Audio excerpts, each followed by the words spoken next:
Sir मैं काफ़ी समय से अरुणा का कॉल अवॉइड कर रहा था। मुझे लगा कि अरुणा ने अदिति के नंबर से कॉल किया, इसीलिए मैंने फ़ोन पिक नहीं किया सर। ऐसा क्या हुआ था तुम दोनों के बीच कि तुम उसका कॉल अवॉइड कर रहे थे? तो 6 महीने पहले मैं और अरुणा एक डिस्क में मिले, हम लोगों में बातचीत होने लगी और धीरे धीरे बहुत स्मार्टली तरीके से अरुणा ने मेरी ज़िंदगी में जगह बनाने की कोशिश की।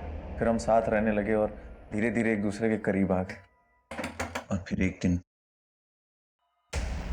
हाँ जी, अरुणा का। आप कौन? अरे हट सामने से। अरे अरुणा, तू मुझे छोड़कर इसके साथ यहाँ मुंह मार रही है? ये तू हट जा। ठीक अरुणा, मुझे 2 मिनट का टाइम दे रहा हूँ। अपना सामान पैक करो, मेरे साथ चल। अजीम, मैं सच में तुम्हें सब सच बताने वाली थी पहले, लेकिन मैं बस जा सकती हूँ। सर अरुणा उसी दिन यहाँ से चली गई और उसके बाद मैं उससे कभी नहीं मिला। वो आदमी कौन था? क्या वो वाकई में उसका पति था? पता नहीं सर, न इससे पहले कभी उसे देखा था न उसके बाद कभी उसे देखा। विकास, अरुणा की कजन बोल रही है कि अजीम उसका मंगेतर था और अजीम बोल रहा है कि अरुणा शादीशुदा थी। इस अरुणा की लाइफ में कई एंगल निकलने वाले हैं। लेकिन सर ताज्जुब की बात तो यह है कि अरुणा जिस रॉयल स्टार होटल में काम करती थी, वहां से उसने 1 महीने पहले ही जॉब छोड़ दी थी। सर अरुणा हमारे होटल में जॉब करती थी, लेकिन 1 महीना पहले ही उसने जॉब छोड़ दी है। लेकिन उसकी कजिन ने तो बताया था कि वो किसी काम के सिलसिले में देहरादून गई थी। हम क्यों भेजेंगे अपने एम्प्लॉय को बाहर? हो सकता है अरुणा ने कहीं और ज्वाइन किया हो और उनके ही काम से देहरादून गई हो। लेकिन उसने कहाँ ज्वाइन किया इसका पता नहीं चल पाया सर। एक काम करते हैं, रोहतक चलते हैं, अरुणा की मदर से बात करते हैं। रोहतक चलने की तैयारी करते हैं। चल। सर, मैंने पुष्पा के कॉल रिकॉर्ड चेक किए। सर उसका फोन उस शाम लाजपत नगर में बंद हुआ था जिस दिन उसने अपनी बेटी को जूस की शॉप पे छोड़ा था। सर उसके फोन से किसी कैलाश महावत नाम के आदमी से लगातार बात होती रहती थी। ये देखिए सर, उसका लास्ट कॉल भी इसी को था सर। क्या ये वही आदमी है जिसके बारे में हमें नीति ने बताया था? नहीं सर, ये वो आदमी नहीं है। मैंने नीति को इसका फोटो दिखाया था। और सर मनोहर के बारे में भी कुछ खास पता नहीं चला। मनोहर पर नजर रखो। और पुष्पा को आखिरी कॉल कैलाश ने किया था। कहाँ रहता है ये? सर इसकी लाजपत नगर में टूर्स एंड ट्रेवल्स की शॉप है।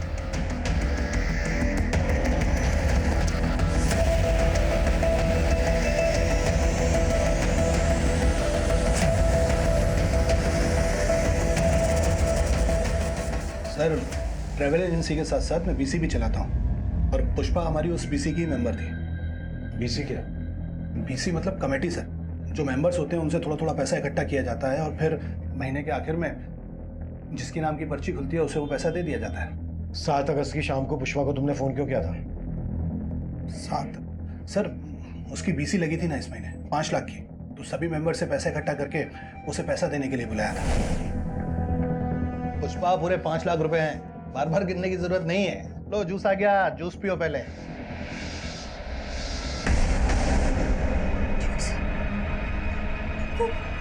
नीति को तो मैं जूस वाली शॉप पे बुलाई।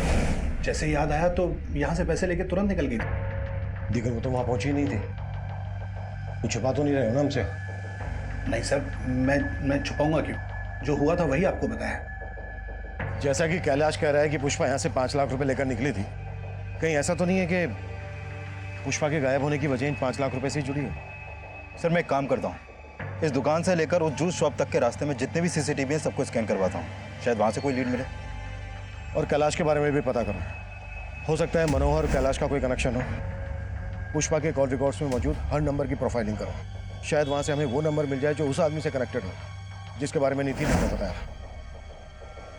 सर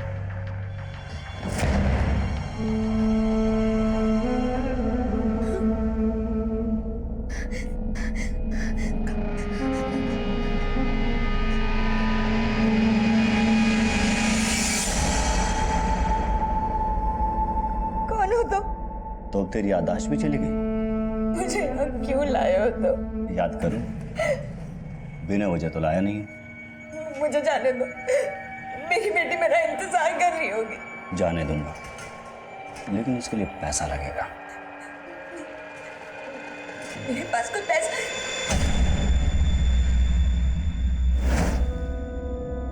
पुष्पा पूरे 5 लाख रुपए हैं। मेरे पास जो 5 लाख थे वो तो पैसे का नाम लिया और सब कुछ याद आ गया। देख, वो 5 लाख तो भूल जा भी, और अगर तुझे यहाँ से निकलना है तो मुझे 5 लाख और दे दे। मेरे पास पैसे नहीं है। तेरे पास लादिन का चिराग है ना एक, उसको खींच दे मेरे लिए और चले जा। साहब मेरा बस चलता तो मैं उसे कभी दिल्ली जाने नहीं देती। हमारा उसके सिवा और कोई सहारा भी तो नहीं था। घर की पूरी जिम्मेदारी उसने अकेले अपने सर पे ले रखी थी। एक ही झटके पे उसने हमें बेसहारा छोड़ दिया। अरुणा दिल्ली में काम क्या कर रही थी? सर दीदी रॉयल स्टार होटल में काम करती थी। होटल से हमें पता चला कि 1 महीना पहले ही उसने वहां से काम छोड़ दिया। नहीं साहब, ऐसा नहीं था। हाँ सर, दीदी ने हमें इसके बारे में कुछ भी नहीं बताया। अच्छा, अरुणा शादीशुदा थी ना? हाँ सर, लेकिन वो अपने पति के साथ नहीं रहती थी। कोई खास वजह? शादी कोई बच्चों का खेल नहीं है, जिंदगी भर का फैसला है। और विवेक तो कुछ कमाता भी नहीं है। माँ जल्दी विवेक की जॉब लगने वाली है और मैंने भी होटल मैनेजमेंट किया है ना, तो शादी के बाद मैं भी काम करूंगी ना। जैसे ही अरुणा ने विवेक से शादी की, उसे समझ आ गया कि ना तो विवेक उसके लायक है और ना ही उसके घर वाले। जब वो पेट से हुई तो अरुणा दीदी, क्या विवेक जी ने ये सब किया? क्या वो मेरी बच्ची? सर उसके बाद दीदी डिप्रेशन में चली गई और उसकी वजह से दीदी का मिसकैरेज हो गया। और ये सब करने के बाद भी उसे तसल्ली नहीं मिली तो बार बार वो यहाँ आके उसे ले जाने की कोशिश करता रहा। अरे छोड़, मैं कह रही हूँ, छोड़ मेरी बच्ची, छोड़। जब जी चाहा छोड़ दिया, जब जी चाहा लेने चले आए। देख लूंगा तुम सबको, छोड़ूंगा नहीं। सर मुझे तो विवेक जीजू पे ही शक है। अदिति ने हमें बताया कि दिल्ली में अरुणा किसी अजीम नाम के लड़के से शादी करने वाली थी। अजीम? आप अजीम को नहीं जानती?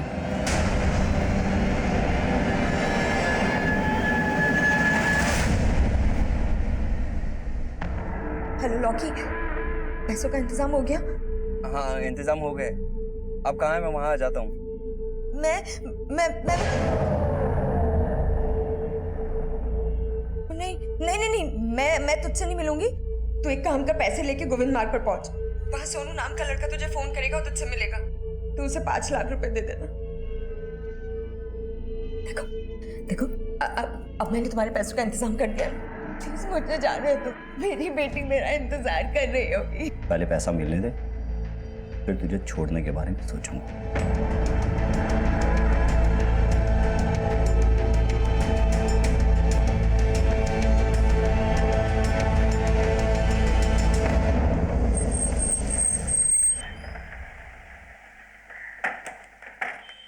सर मैं मानता हूँ कि मेरा और अरुणा का रिश्ता नहीं निभ पाया, लेकिन मैंने ऐसा कभी नहीं सोचा था कि अरुणा का अंत इतना बुरा होगा।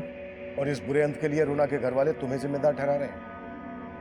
सर अगर मैं आपसे कहूँ कि उसके इस अंत के लिए उसके घर वाले जिम्मेदार हैं, तो क्या आप मुझ पर भरोसा करेंगे?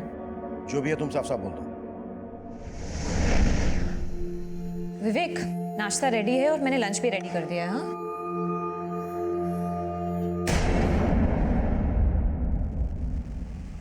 ये क्या कर रहे हो? एक बार मुझसे पूछ तो लेते मेरा ही डेबिट कार्ड यूज करने से पहले। अभी लैंडलॉर्ड को मैंने रेंट का चेक दिया है, अगर बैलेंस कम हो गया और चेक बाउंस हो गया तो? बाउंस कैसे हो जाएगा? अभी 2 दिन पहले तो हमारे अकाउंट में सैलरी आई है, पैसे कहाँ चले गए? कुछ काम था उसमें खर्च हो गए। किसमें खर्च हो गए?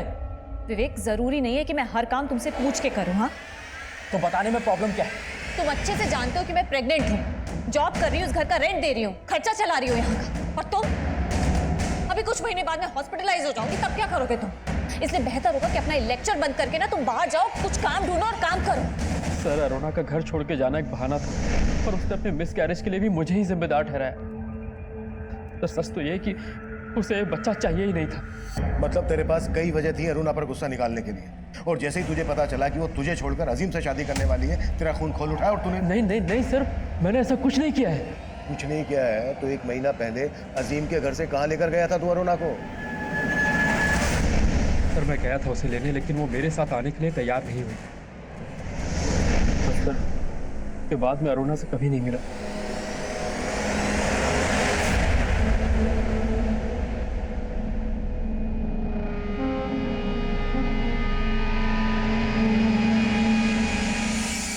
पैसा मिल गया। अच्छा, पुष्पा का क्या करना है?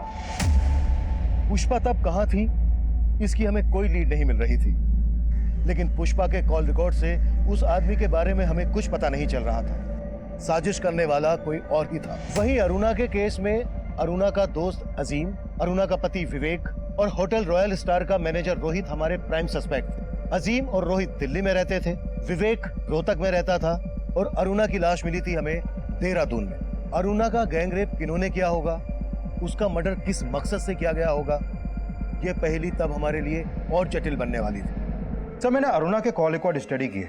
उसका फोन 8 अगस्त की दोपहर तक उसी जंगल में एक्टिव था जहां से उसकी लाश मिली। लेकिन सर, पोस्टमार्टम रिपोर्ट के हिसाब से तो उसकी मौत 8 अगस्त की सुबह 4 बजे के आसपास ही हो गई थी। हो सकता है उसका मर्डर करने के बाद उसका मोबाइल फोन वहीं पर डंप कर दिया गया हो। लेकिन सर, इस पोस्टमार्टम रिपोर्ट में यह भी सामने आया है कि अरुणा का गैंगरेप उसकी मौत से करीब 6 से 7 घंटे पहले हुआ था और उसकी मौत उसके सर पर लगी चोट से ज्यादा खून बहने की वजह से हुई थी। जंगल में जो हमें ब्लड स्पॉट मिले हैं वो अरुणा के ब्लड से मैच नहीं करते। इससे ये तो साफ है कि अरुणा का मर्डर वहां नहीं हुआ, कहीं और हुआ होगा। अरुणा की बॉडी को बोरे में भरकर डंप किया गया। इसके लिए हमें यह जानना जरूरी है कि 7 अगस्त को अरुणा दिल्ली से देहरादून क्यों आई होगी। सर, अरुणा के कॉल रिकॉर्ड में अदिति के अलावा देहरादून का और कोई नंबर नहीं मिला है। अगर अरुणा बस, ट्रेन या फ्लाइट से दिल्ली से देहरादून आई है तो कोई ना कोई लीड मिल जाएगी। विकास, 6 और 7 अगस्त का फ्लाइट, बस, ट्रेन रिजर्वेशन चेक करो। हो सकता है अरुणा किसी के साथ दिल्ली से देहरादून आई हो। और अदिति के बारे में भी पता है, उसने ना तो हमें विवेक के बारे में बताया और अजीम को वो अरुणा का मंगेतर बता रही है, जबकि अरुणा की मां अजीम के बारे में कुछ जानती ही नहीं। पुष्पा का कुछ पता चला? सर, मैंने मनोहर और कैलाश दोनों को अच्छे से खंगाला, लेकिन कुछ नहीं मिला सर।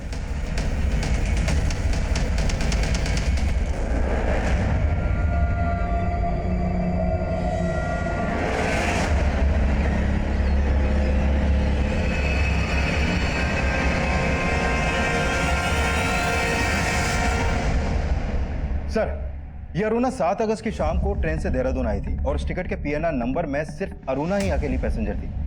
लेकिन सर, उसने ये टिकट दिल्ली के वनराज टूर्स एंड ट्रेवल्स से करवाया था और उस टूर्स एंड ट्रेवल्स का मालिक ये संदेश नाम का लड़का है। सर, इस अरुणा की संदेश से ही फोन पर काफी बातें होती थी। सर, अरुणा अक्सर मुझसे टिकट बनवाया करती थी, इसलिए हमारी फोन पर बात हो जाती थी।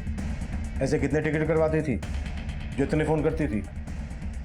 छुपा तो नहीं रहा ना मुझे?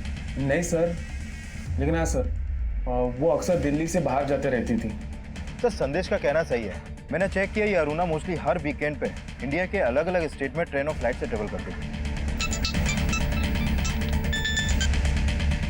और बात सर, प्रगति रोड के पास वाले जंगल में पुष्पा की लाश मिली। नीति की मां पुष्पा कटवाल का मर्डर हो गया था और तब हम उसके कातिलों से पूरी तरह बेखबर थे। वहीं दूसरी तरफ अरुणा रेप और मर्डर केस में हमारी कोशिश एक चौंका देने वाला घुमाव लेकर आई। सर, हमारे खबरियों ने वनराज टूर्स एंड ट्रेवल्स वाले संदेश की फील्डिंग लगाई तो पता चला कि संदेश एक पिंप है। वो कई हाई प्रोफाइल लोगों को एस्कॉर्ट प्रोवाइड करता है। सर, मैं मानता हूँ कि मेरा धंधा गलत है, लेकिन अरुणा के मर्डर से मेरा कोई लेना नहीं है। अरुणा को देहरादून क्यों भेजा था ये बोल। क्योंकि वो मेरे लिए काम करती थी, वो भी एक एस्कॉर्ट थी। अरुणा एक प्रोस्टिट्यूट थी?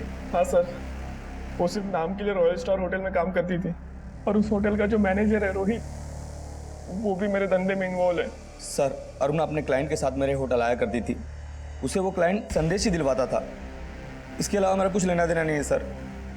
अरुणा कब से काम कर रही थी तेरे लिए? करीब 1 साल से। वो रोहतक से मेरे पास जॉब मांगने के लिए आई थी। देख अरुणा, अगर तू चाहे तो लाख रुपए महीना कमा सकती। पर कैसे? सर, मैंने उसे एस्कॉर्ट बनने का ऑफर दिया था। पहले तो वो चली गई, लेकिन फिर कुछ दिन बाद वापस लौट के आई। देखो अरुणा, शुरू में ना थोड़ी हिचक होती है, पर तुम टेंशन मत लो। हाँ, बस तुम्हें ना थोड़ा अपना मेकओवर करना पड़ेगा। कि मैं उसे दिल्ली के बाहर अपने क्लाइंट्स के पास भेजने लगा। 7 अगस्त को देहरादून तूने अपने किस क्लाइंट के पास भेजा था अरुणा को? सर, वो क्लाइंट मेरा नहीं, देहरादून के मेरे एक आदमी का था। तेरे किस आदमी का? कैलाश महावर।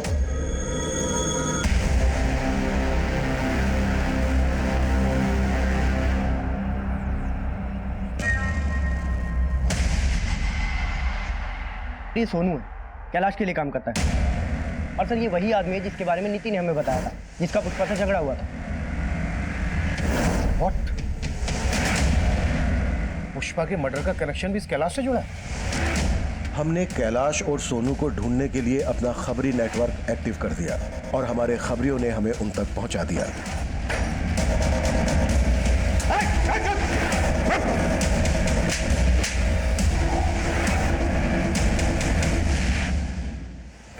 सर, अरुणा के मर्डर में मेरा कोई हाथ नहीं है सर। और पुष्पा? पुष्पा से तेरा और सोनू का क्या कनेक्शन है? पुष्पा पुष्पा पुष्पा भी मेरे लिए काम करती थी सर। अच्छा सुन, वो मेरे क्लाइंट को ना अरुणा को फोटो बड़ा पसंद आया, तो एक काम कर 5 अगस्त को बुला ले उसे देहरादून, उनकी जंगल पार्टी को रंगीन बनाने के लिए। लेकिन अरुणा की कीमत याद है ना? और मेरा पहले का 5 लाख भी बकाया है। अरे कौन सा 5 लाख? 3 लाख बकाया था सिर्फ। वो बहुत बड़ी भुलक्कड़ थी सर, हमेशा मेरे पैसे देना भूल जाती थी। उस दिन मैंने उसे पीसी के पैसे देने नहीं बुलाया था, बल्कि अपने पैसे मांगने के लिए बुलाया था। ये ले तेरे 3 लाख। महानात्मा, 5 लाख थे, 5 लाख और 1 लाख इस बार का, 6 लाख रुपए लूंगा मैं। अरे तेरा दिमाग खराब हो गया है क्या? पहले के 3 लाख और इस बार के 1 लाख बस। तेरा दिमाग खराब है? ये जूस मत दे उसे, जहर दे, जहर। निकल निकल बाहर। सुन, 6 लाख रुपए चाहिए मुझे पूरे, 3 लाख नहीं लूंगा।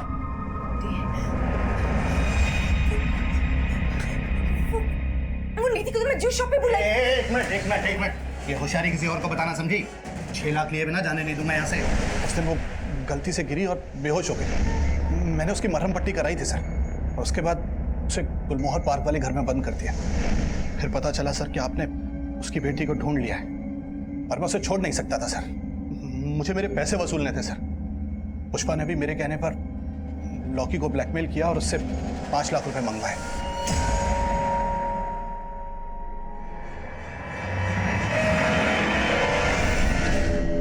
ये लॉकी कौन है? लॉकी पुष्पा का एक क्लाइंट सर। पुष्पा ने अरुणा को उसके पास भेजा था, और हमें पूरा यकीन था सर, उसका मर्डर, गैंगरेप वगैरह सब लॉकी ने किया था। तो तू कह रहा है कि अरुणा का मर्डर लॉकी ने किया? जी सर। कहाँ में लगा है लॉकी?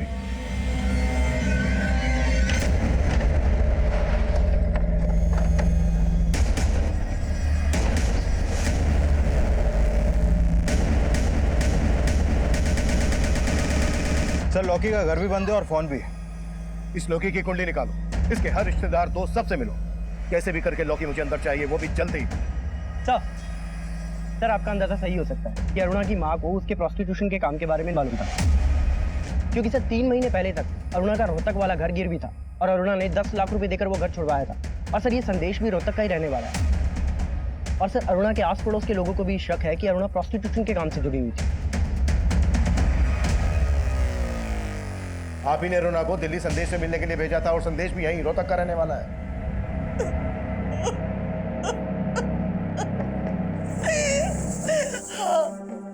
हाँ, मैं अरुणा की कसूरवार हूँ।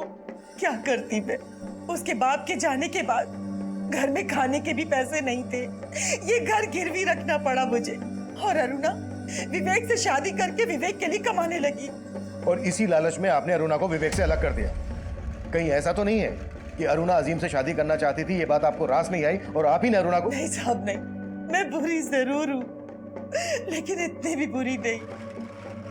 आखिर मैं अरुणा की माँ हूँ, मैं अपनी बच्ची के साथ ऐसा कैसे कर सकती थी? हाँ विकास, सर मैंने लोकेश उर्फ लॉकी के कॉल रिकॉर्ड स्टडी किए, उसमें अरुणा के पति विवेक का नंबर मिला है। ओके सर मेरे यकीन मानिए सर मैंने अरुणा को नहीं मारा, मैं सच कह रहा हूँ सर, मैंने उसका मर्डर नहीं किया है। तूने मर्डर नहीं किया तो लॉकी से करवाया? नहीं सर, लॉकी ने भी उसका मर्डर नहीं किया है। 7 अगस्त की रात को अरुणा को लॉकी ने हायर किया था, और हमें यह भी पता चल गया है कि 7 अगस्त की रात को तू देहरादून में था।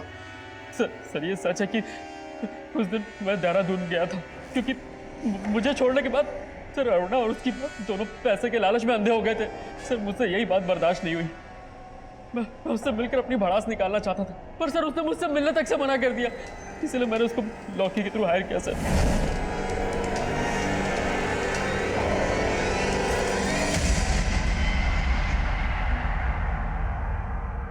क्यों चौंक गई?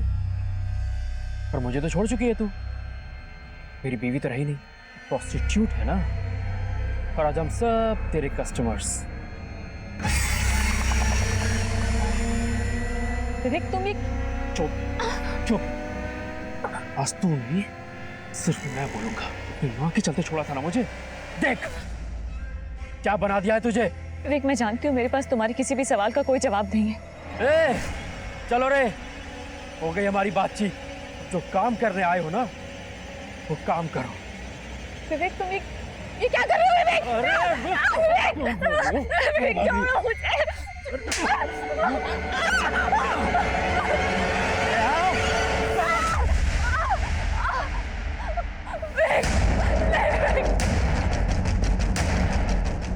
और सर अरुणा ने मेरे फ्रेंड को इंजर्ड कर दिया था।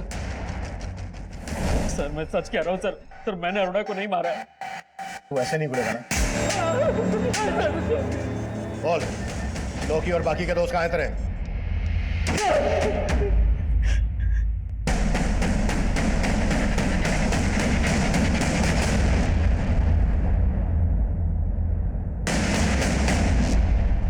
सर लॉकी और विवेक के दूसरे दोस्त भी यही बोल रहे हैं कि उन्होंने अरुणा का सिर्फ रेप किया था, मर्डर नहीं। पोस्टमार्टम रिपोर्ट से भी यही सामने आया है कि अरुणा का मर्डर उसके गैंग रेप से लगभग 6-7 घंटे के बाद हुआ। अगर उन्होंने ही मर्डर किया है तो इतनी देर तक रुके क्यों? हो सकता है विवेक सही बोल रहा हो, उन्होंने वास्तव में अरुणा को जंगल में छोड़ दिया हो। एक काम करो, फिर से पूछताछ करो। सब सर उस रात इस लड़की को देखा था मैंने ऑटो स्टैंड के पास, काफी बुरे हालत में थी।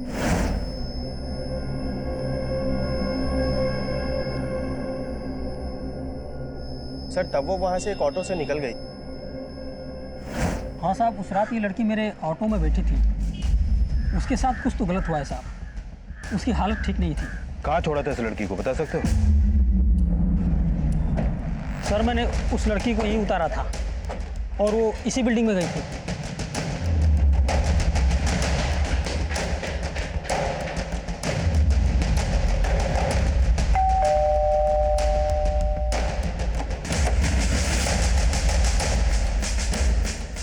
सर मैं मानती हूँ अरुणा यहाँ आई थी, पर मैंने उसे नहीं मारा। तो फिर किसने मारा?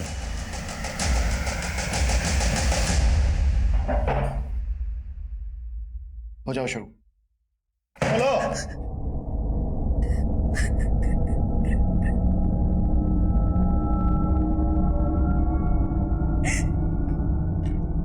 सर मुझे अरुणा दीदी से नफरत हो गई थी। सबको लगता था कि जैसे वो ये सब काम करती, मैं भी। सब मुझे गंदी नजरों से देखते थे, मुझसे ये जिल्लत भरी जिंदगी बर्दाश्त नहीं होती थी। लेकिन तब मुझे मालूम नहीं था कि अरुणा दीदी ये सब माँ के कहने पे करती। मुझे और आदित्य को पहले से ही मालूम था कि वो देहरादून आने वाली, इसीलिए मैं वहां गई थी। मैं सिर्फ उससे बात करना चाहती थी।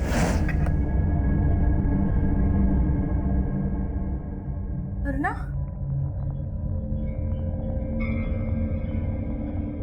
ये क्या हुआ तेरे साथ? हाँ? बहुत मेहनत करके आई हो ना, थक गई हो ना? आपको तो चुल्लू भर पानी में डूब मरना चाहिए। मैं तो कब की मर चुकी हूँ,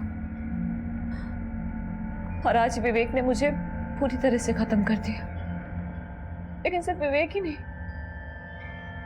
तुम और माँ भी दोषी हो मेरी इस हालत के। मेरा और माँ का नाम मत लो, ये सब तुम अपने शौक से करती हो। तो मार दो मुझे, हाँ? जो विवेक नहीं कर पाया तुम लोग कर दो। तू विवेक से मिलकर आ रही है? हाँ, लेकिन पति बन के नहीं, ग्राहक बन के मिला था वो मुझसे आज। लेकिन वो सही कह रहा था, मेरी इस हालत के लिए माँ जिम्मेदार है, समझी? इतना गिर गई कि अब माँ का दोष नहीं लगा।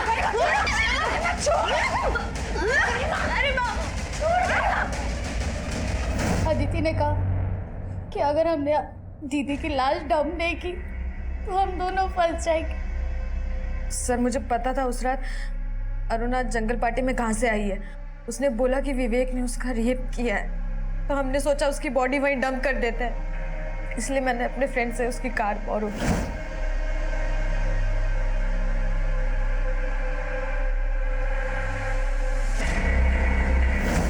सर माना मैंने अरुणा दीदी को मारा, लेकिन उनका दम घुटने वाली माँ ही थी। अगर मुझे पहले पता होता तो मैं अरुणा दीदी को नहीं, माँ को ही मार डालती। अगर तुमने सब कुछ पहले से ही समझने की कोशिश की होती तो आज तुम्हें ये पछतावा नहीं होता। गलतियां इंसान की फितरत है, जिसको सुधारने की गुंजाइश हमेशा रहती है। सही और गलत का चुनाव चाहे कितना भी मुश्किल हो, लेकिन तब भी हमें अपनी जरूरत के आगे कभी घुटने नहीं टेकने चाहिए। अरुणा जानती थी कि वो जो कर रही है गलत है। उसने इस दस्तक को महसूस करके अजीम के साथ एक नई शुरुआत करने का फैसला किया, पर मुश्किल वक्त के इम्तिहान में वो हार गई और उसे हराने वाले हर लिहाज से गलत साबित हुए। अजीम अरुणा की मजबूरी को धोखा समझ रहा था और विवेक ने अरुणा की मजबूरी का तमाशा बना दिया, उसे अपनी घिनौनी हवस से दागदार कर दिया।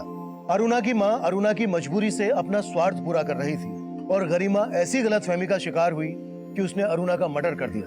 ये सब ऐसी दस्तक थी, अगर इन पर अरुणा ने गौर किया होता तो अंजाम बदल सकता था।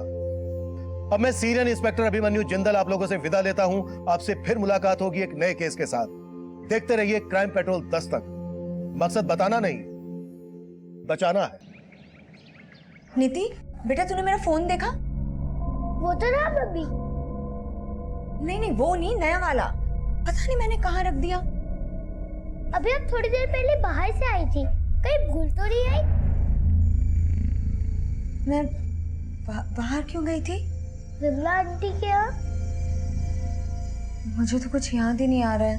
मम्मी तो ऐसा करते हैं, आपके इस पुराने वाले मोबाइल से आपके नए वाले मोबाइल पे फोन करते हैं। हाँ।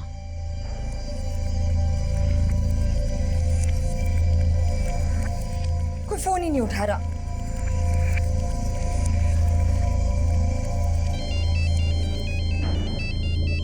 ये तो मेरे मोबाइल से फोन आ रहा है। हेलो,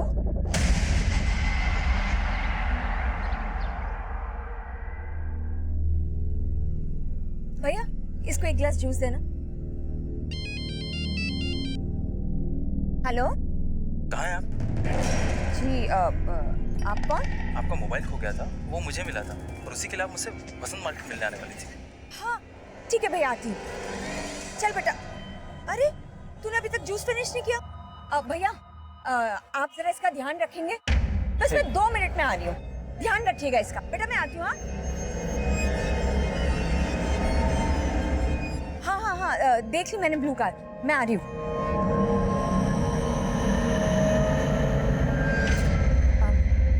भैया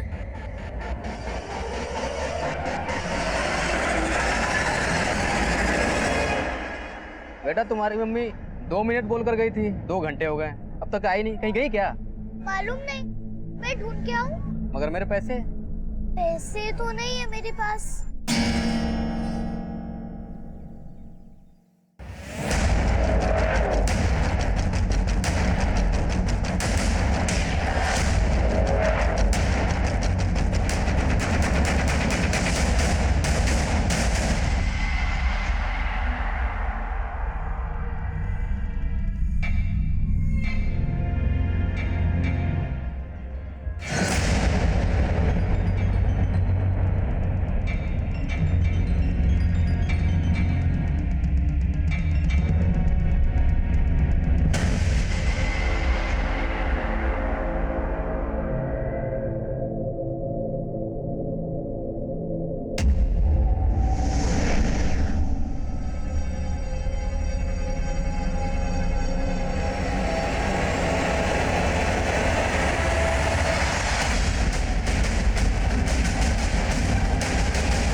आइए, ये देखिए सर, कल यहाँ कुछ नहीं था। मॉर्निंग में चेक किया तो लगा कोई क्राइम हुआ है, इसलिए आपको इन्फॉर्म किया सर।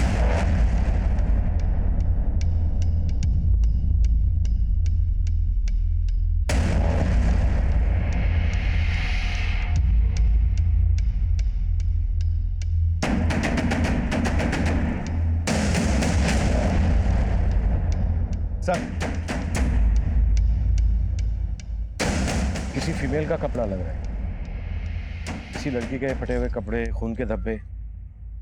शायद किसी लड़की के साथ यहाँ रेप किया गया है और उसके बाद उसका मर्डर। एक काम करो, आसपास का एरिया स्कैन करो, शायद लाश को यहीं कहीं ठिकाने लगाया गया हो।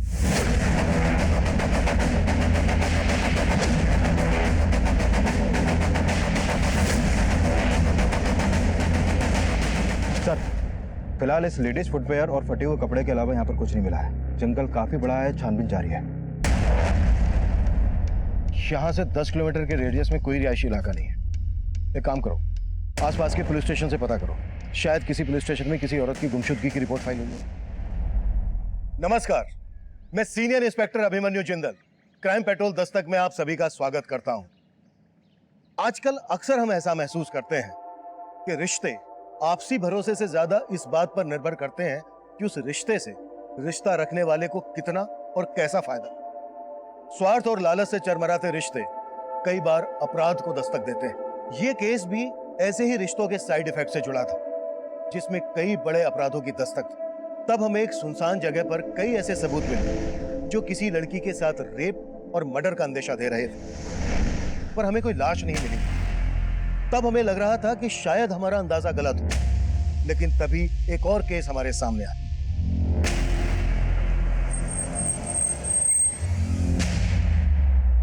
कल एक औरत इस बच्ची को इसकी दुकान पर छोड़ बोलकर गई कि थोड़ी देर में आ जाएगी वापस, लेकिन वापस ही नहीं है। हाँ साहब, इस बच्ची को ना ही अपनी मम्मी का मोबाइल नंबर मालूम है, ना ही घर का एड्रेस। सिर्फ इतना जानती है कि कहीं लाजपत नगर में रहती। हेलो बेटा, क्या नाम है आपका? नीति। नीति बेटा, आपकी मम्मी का क्या नाम है? पुष्पा काटपाल। अच्छा बेटा, आपकी मम्मी यहाँ से कहाँ गई आपको पता है? नहीं, और कल मम्मी का मोबाइल गुम हो गया था और वो मोबाइल एक अंकल को मिला। मम्मी वही लेने आई थी। अच्छा बेटा, जिन अंकल को मोबाइल मिला, जिनसे मम्मी लेने आई थी, वो अंकल कौन है आप जानते हो? नहीं। अच्छा बेटा, आपके पापा क्या करते हैं?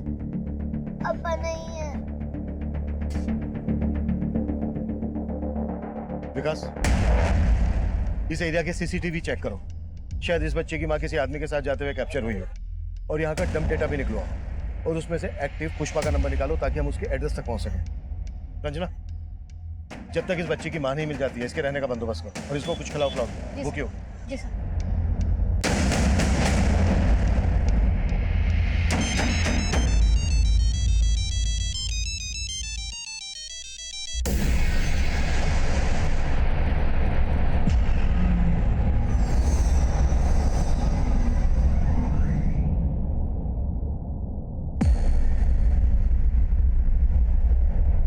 सर, नीति ने कंफर्म किया है कि यही पुष्पा कटवाल है, उसकी माँ।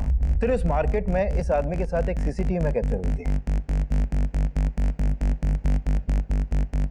सर, नीति ने बोला था कि पुष्पा उस मार्केट में किसी आदमी से अपना मोबाइल लेने गई थी। तो हो सकता है आदमी वही हो। लेकिन पुष्पा इस तरह से अपनी बेटी को छोड़कर किसी आदमी के साथ क्यों जाएगी? चक्कर क्या है? सीसीटीवी के इस एंगल में गाड़ी का नंबर नहीं दिख रहा है। पुष्पा का पता लगाने के लिए इस नीली गाड़ी वाले की पहचान करना बहुत जरूरी है। जिस जंगल में खून के धब्बे देखे गए थे, वहां से 1 किलोमीटर दूर एक लड़की की लाश मिली।